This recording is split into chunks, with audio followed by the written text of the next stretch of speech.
Demi mendapatkan uang, dua anak laki-laki ini rela temannya.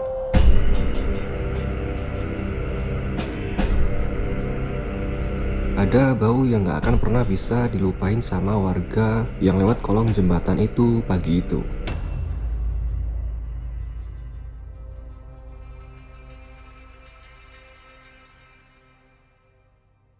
Selasa pagi 10 Januari 2023, Makassar baru saja mulai sibuk kayak biasa.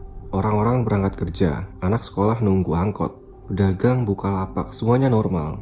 Tapi di pinggiran kota, di daerah Moncongloe, Kabupaten Maros, ada satu titik yang bakal mengubah cerita hari itu jadi sesuatu yang gak akan dilupain warga Sulawesi Selatan.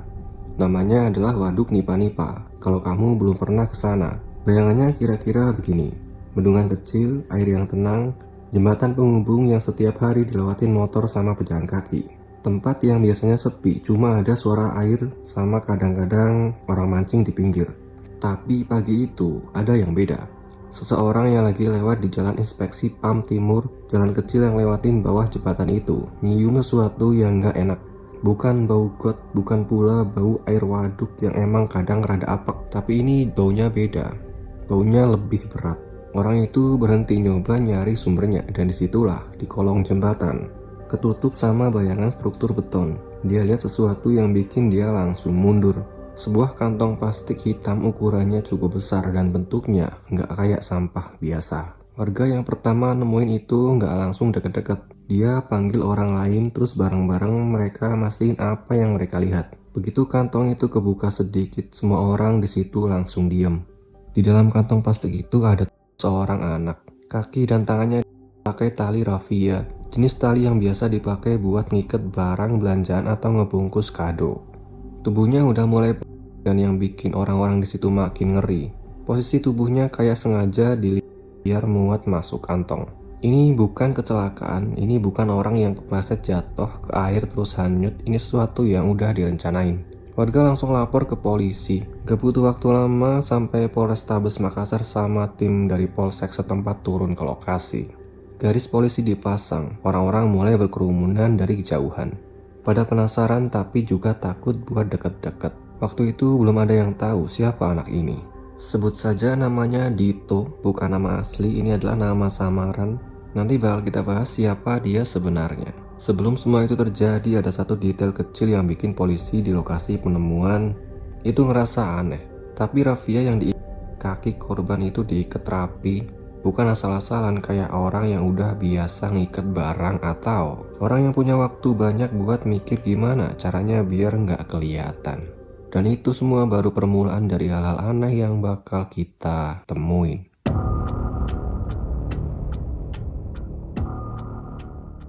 Minggu 8 Januari 2023, sore hari sekitar jam 5. Buat kebanyakan anak umur 11 tahun jam segini biasanya waktu main. Mandi sore, nunggu azan maghrib, atau nongkrong bareng temen di depan rumah.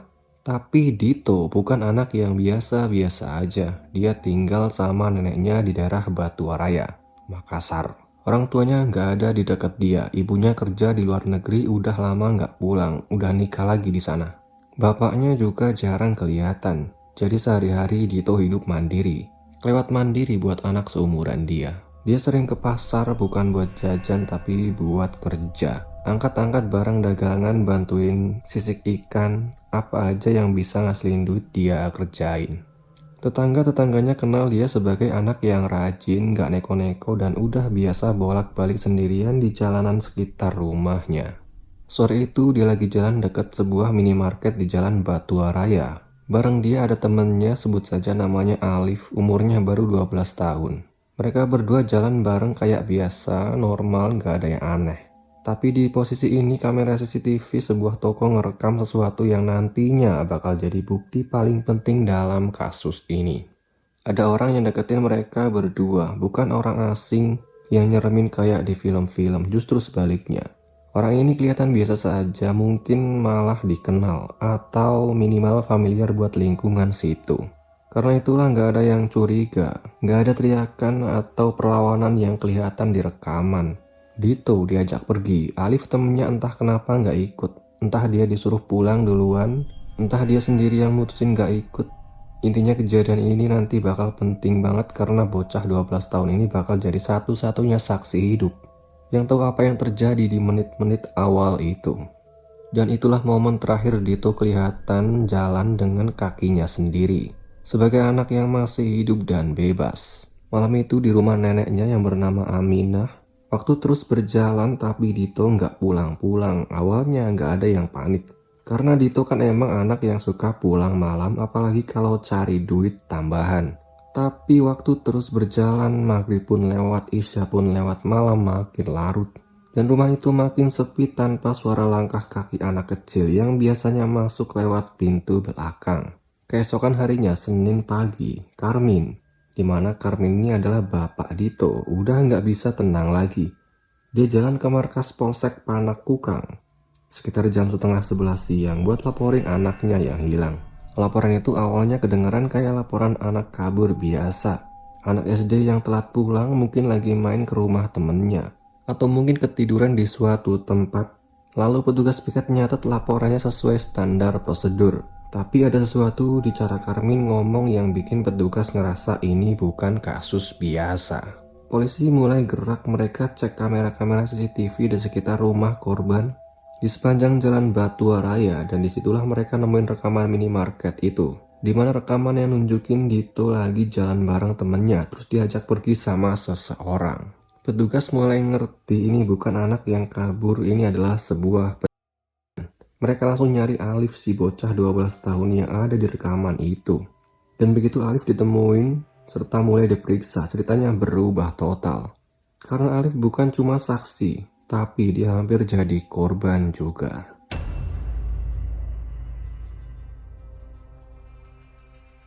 Alif duduk di kursi dikelilingi orang dewasa yang semuanya nanya hal yang sama dengan cara yang beda-beda. Umurnya baru 12 tahun dan sekarang dia harus nyeritain ulang kejadian yang bikin dia sendiri masih gemeteran. Petugas dari unit PPA, Pelindungan Perempuan dan Anak, yang nanganin dia, mereka tahu cara nanya ke anak kecil beda sama nanyain ke orang dewasa. Pelan-pelan nggak boleh maksa, tapi info yang keluar dari mulut Alif, walaupun pelan, bikin semua orang di ruangan itu diam. Alif cerita dia sama Dito emang lagi jalan bareng sore itu. Kayak biasa, terus ada orang yang nyamperin mereka. Orang itu ngajak Dito buat ikut, katanya buat main game. Ada laptop dan ada headset. Buat anak seumuran mereka, tawaran kayak gitu susah ditolak. Dan yang bikin ceritanya makin ngeri, ternyata Alif juga sempat diajak. Dia hampir ikut juga malam itu. Tapi entah karena disuruh pulang, atau karena ada yang manggil dia dari rumah, atau karena insting kecil yang nggak bisa dijelasin, Alif akhirnya nggak ikut, dia pulang duluan. Dan itu keputusan yang mungkin nyelamatin nyawanya. Karena kalau dia ikut malam itu ceritanya mungkin bakal berbeda. Karena mungkin bakal ada 2 kantong plastik yang ditemuin di kolong jembatan itu. Polisi mulai nyatet detail dari cerita Alif. Nama orang yang ngajak mereka, arah mereka jalan, ciri-ciri yang masih diingat sama bocah 12 tahun yang lagi trauma berat. Dan dari situ penyidik mulai punya gambaran, bukan cuma soal siapa pelakunya, tapi juga soal kemana Dito dibawa. Alif sendiri setelah pemeriksaan itu langsung diamanin ke rumah perlindungan anak. Karena dia butuh pendampingan buat pemulihan trauma dan bakal terus didampingi sampai proses hukum kelar. Karena walaupun dia selamat, apa yang dia lihat dan alamin malam itu bukan sesuatu yang gampang dilupain buat anak seumuran dia. Sementara itu tim penyidik lain gerak cepat ke alamat yang disebutkan Alif. Mereka nyampe ke sebuah rumah di kawasan yang nggak jauh dari lokasi Rumah itu kelihatan biasa dari luar, nggak ada yang terlihat aneh dan mencurigakan. Tapi begitu polisi masuk dan mulai menggeledah, mereka nemuin barang-barang yang jadi petunjuk penting, termasuk barang-barang milik Dito. Dari situlah untuk pertama kalinya polisi ketemu sama 2 orang yang bakal mereka tetapin sebagai tersangka nantinya. Dua-duanya masih muda dan bahkan lebih muda dari yang kamu bayangin. Waktu itu udah masuk Selasa sore 10 Januari, cuma sehari setelah laporan kehilangan masuk. Penyidik Polrestabes Makassar gerak cepat banget, mungkin karena mereka udah ngerasa semakin lama proses ini jalan, semakin kecil kemungkinan Dito ditemuin dalam keadaan hidup. Dan ternyata firasat itu benar. Nggak lama setelah 2 orang itu diamanin, dari keterangan mereka sendiri polisi langsung dapat informasi soal lokasi Dito. Kolong jembatan di Waduk Nipa-Nipa, tempat yang udah kita bahas tadi di video ini, semua potongan itu mulai nyambung. Tapi ada satu pertanyaan besar yang masih ngambang di kepala semua orang yang nanganin kasus ini. Kenapa? Apa alasan dua orang ini dan anak sekecil itu? Jawabannya begitu keluar dari mulut tersangka, bikin penyidik yang udah kenyang nanganin kasus kriminal aja sampai kaget.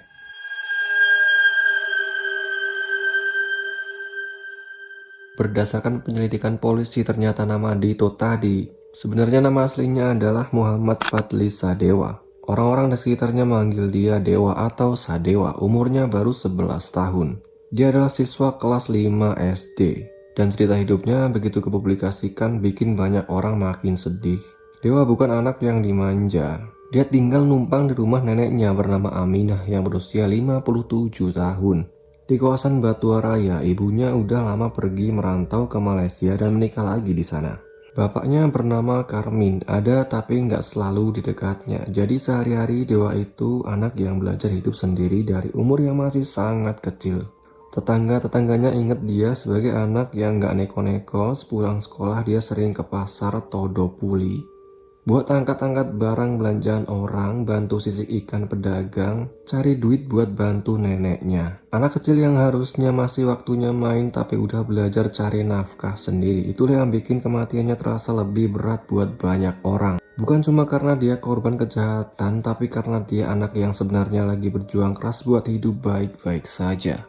Ada dua orang yang ditetapkan sebagai tersangka, yang satu berinisial AD umurnya 17 tahun, yang satu lagi berinisial MF umurnya 18 tahun, dua-duanya masih pelajar SMA.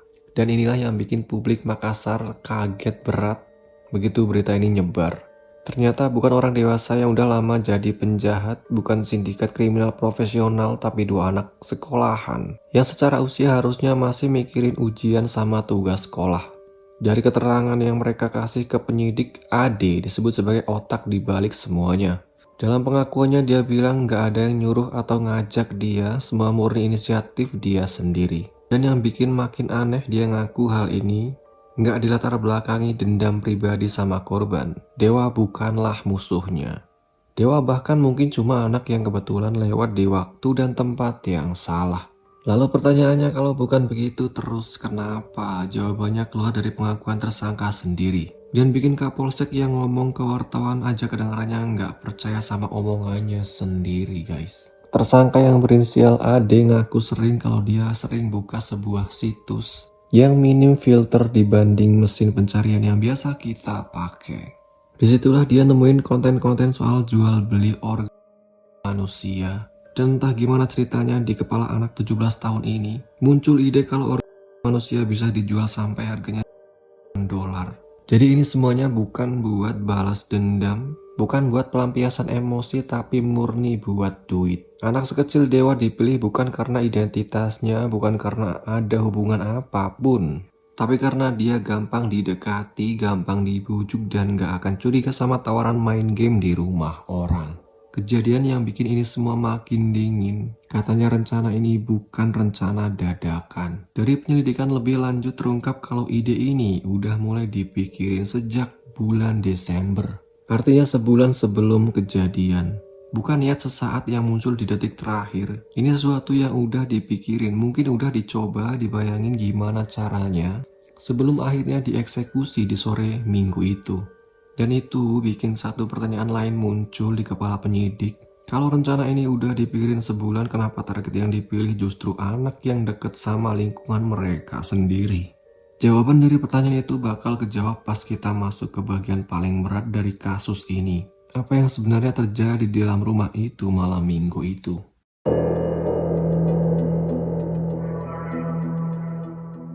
Dan kita masuk ke bagian paling berat buat diceritain. Tapi ini penting biar kita ngerti gimana kejadian ini bisa terjadi di depan hidung tetangga sekitar tanpa ada yang curiga sama sekali.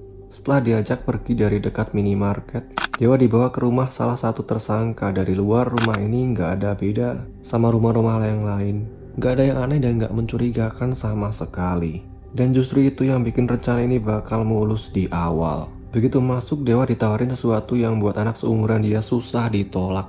yaitu laptop buat main game plus headset biar suaranya lebih jelas. Coba kita bayangin posisinya, anak 11 tahun yang sehari-hari kerja keras cari duit receh di pasar, tiba-tiba ditawarin main game pakai laptop dan headset. Barang yang mungkin jarang banget disentuh. Buat dia, ini bukan ancaman, ini kesempatan senang-senang yang gak dia dapetin tiap hari. Dan headset itu bukan cuma soal kenyamanan main game, tapi headset itu nutup pendengaran Dewa dari suara di sekitarnya. Sementara Dewa fokus sama layar laptop, suara headset ngeblok apapun yang terjadi di belakangnya. Tersangka mulai gerak. Saya nggak akan gambarin detail teknis dari apa yang terjadi selanjutnya, tapi dari keterangan resmi penyidik, korban dicek di belakang.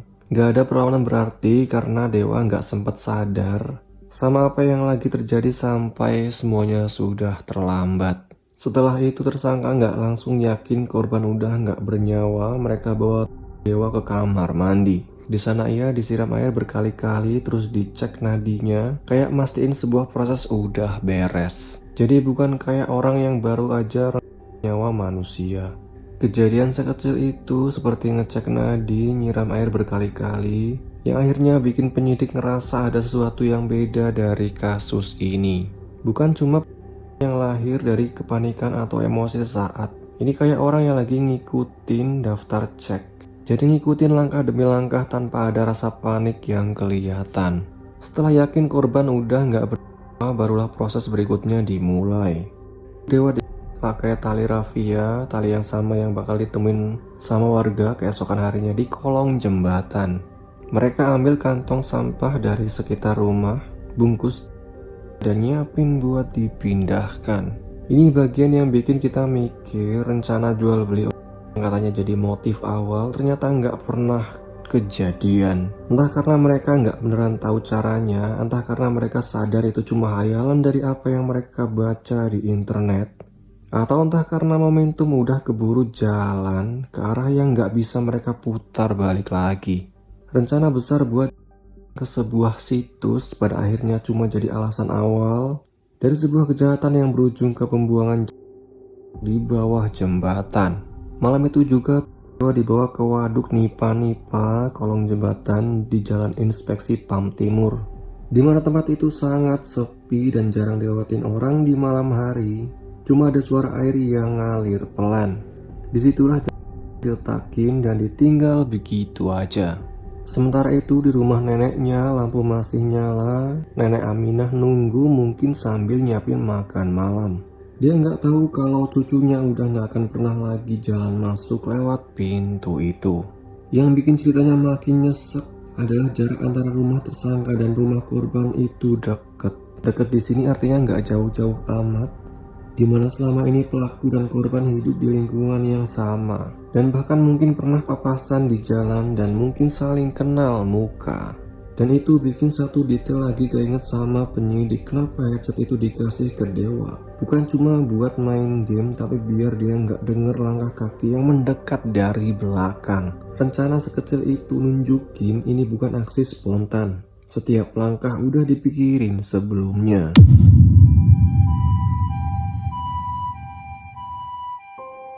Sekarang kita balik lagi ke kejadian yang udah kita bahas di awal video, tapi kali ini dengan semua info yang udah kita tahu. Jadi warga nemuin jasad di kolong jembatan. Polisi gerak cepat berdasarkan keterangan Alif, si saksi yang berumur 12 tahun yang nyaris jadi korban kedua. Dari situ penyidik nyampe ke rumah tersangka, nemuin barang bukti, dan akhirnya dua orang itu, AD 17 tahun dan MF 18 tahun, diamanin. Mereka digiring langsung dari rumah ke markas Polrestabes Makassar. Nggak singgah dulu di polsek kayak polisi juga tahu kasus ini bakal jadi sorotan besar, dan mereka nggak mau ambil resiko apapun di tengah jalan. Sore itu juga konferensi pers digelar. Kapolsek Panakukang saat itu yang jelasin ke wartawan soal kronologi dan motif. Dan disitulah buat pertama kalinya publik denger istilah yang bakal terus diingat dari kasus ini, yaitu motif jual beli orang. Dipicu dari konten yang mereka temuin di internet. Dua tersangka dihadirkan di depan wartawan. Mereka masih pakai seragam sekolah. Dua remaja yang harusnya lagi mikirin PR atau ujian semester, Sekarang malah berdiri di depan kamera sebagai tersangka berencana. Humas Polrestabes Makassar pada saat itu negasin kalau meskipun salah satu tersangka masih di bawah umur, mereka tetap dijerat pasal pidana umum. Ancaman hukumannya pasal 80 ayat 3 Undang-Undang Perlindungan Anak, dijeratin bareng pasal 340 KUHP. Soal berencana, subsider pasal 338 dan pasal 170 ayat 3. Ancaman maksimalnya hukuman mati buat pelaku dewasa dan maksimal 10 tahun penjara buat pelaku yang masih di bawah umur. Tapi buat keluarga Dewa nggak ada pasal hukum yang bisa ngebalikin cucunya, anaknya, ke rumah itu lagi. Jenazah Dewa dipulangkan ke keluarga buat dimakamin. Dari cerita Karmin, bapaknya, ke wartawan, ada momen waktu dia nunggu hasil visum di rumah sakit Bayangkara, dimana dia nunggu kepastian walaupun jauh di lubuk hati udah tahu jawabannya. Dewa dimakamkan di pemakaman Paropo, Makassar. Dan sore setelah pemakaman itu, emosi keluarga sama warga sekitar meledak. Puluhan orang, keluarga, kerabat, tetangga datang ke rumah salah satu tersangka dan ngerusaknya. Videonya sempat viral, nunjukin rumah itu udah berantakan, kaca pecah, barang-barang juga banyak yang berserakan. Ini bukan hal yang dibenerin secara hukum, tapi buat orang-orang yang kehilangan anak yang mereka kenal sejak kecil, sejak dia masih anak, yang biasa lewat depan rumah mereka tiap sore. Jadi amarah kayak gitu susah dibendung. Beberapa hari setelahnya dalam pemeriksaan lanjutan terungkap kalau rencana ini emang udah dipikirin sejak Desember 2022. Bukan cuma niat sesaat, salah satu tersangka bahkan sempat meragain ulang ke penyidik gimana caranya mereka bawa Dewa yang udah dibungkus buat dibuang ke kolong jembatan. Kasus ini ninggalin banyak pertanyaan yang gak sepenuhnya kejawab. Gimana bisa dua remaja SMA yang hidup di lingkungan yang sama kayak korban sampai di titik mikir kalau anak kecil buat itu ide yang masuk akal. Konten apa aja yang mereka konsumsi sebelum sampai ke titik itu. Dan berapa banyak anak lain di luar sana yang kayak Dewa, hidup mandiri tanpa pengawasan penuh dari orang dewasa dan gampang jadi target. Alif, saksi kunci yang nyaris jadi korban kedua, terus menjalani proses pemulihan trauma. Dia mungkin gak akan pernah lupa sore itu.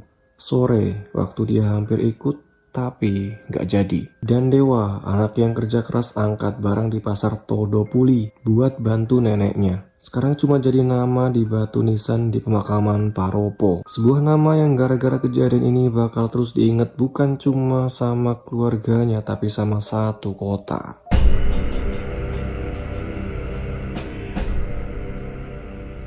Itu dia keseluruhan cerita kasus Muhammad Fadli Sadewa di Makassar. Kalau video ini ngebantu kamu lebih ngerti soal kasus ini, jangan lupa share biar makin banyak orang tahu. Dan mudah-mudahan makin banyak orang tua yang lebih waspada sama siapa aja yang deketin anak mereka.